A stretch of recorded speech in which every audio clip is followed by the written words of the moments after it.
eessa jirra dhufnee jirra magaalaa TikTok keessa jirra. TikTok jechuun magaalaa social media keessaa ta'irra oowwitu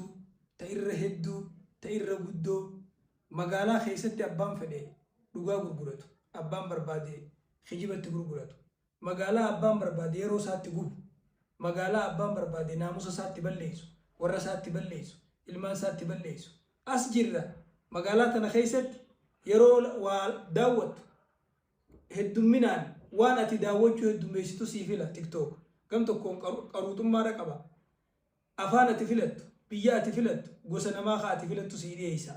magaalaa tana keessatti namni tokko tokko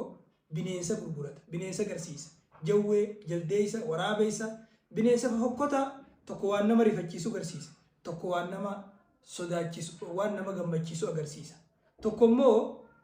nyaata agarsiisa tokko beela agarsiisa tokko fokkina isaa agarsiisa tokko bareedumina isaa agarsiisa magaalaa tana keessatti namoonni garii naamusa balleessuudha gurgurata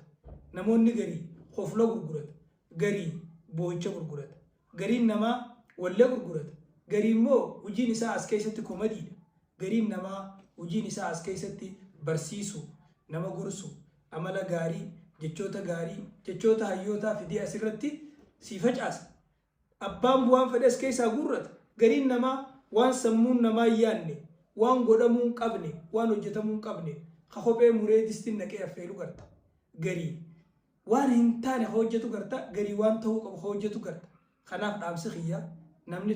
TikTok kana keessa jirtan namni TikTok hordoftan waan gaarii bitadhaa waan gaarii irra gurguradhaa waan gaarii irratti hojjedhaa waan hamtuu waan ajaa waan fokkotaa irraa fagaadhaa jechuun dhaamsa xiyyaa magaalaa abbaan fedhe keessatti qullaa deemu abbaan fedhe uffatee deemu abbaan fedhe naamusa barsiisaa abbaan fedhe naamusa dhabuu barsiisa magaalaa tanarraa waan gaarii malee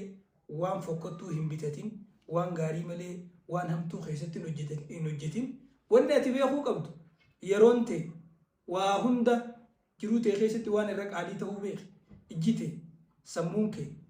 jiruu jireenyi kee qaalii ta'uu beeki waan qaalii irratti hojjedhu waan qaalii irra gurguradhuun dhaamsa xiyyaa. Assalamu alaikum wa rahmatullahi wa barakatuh.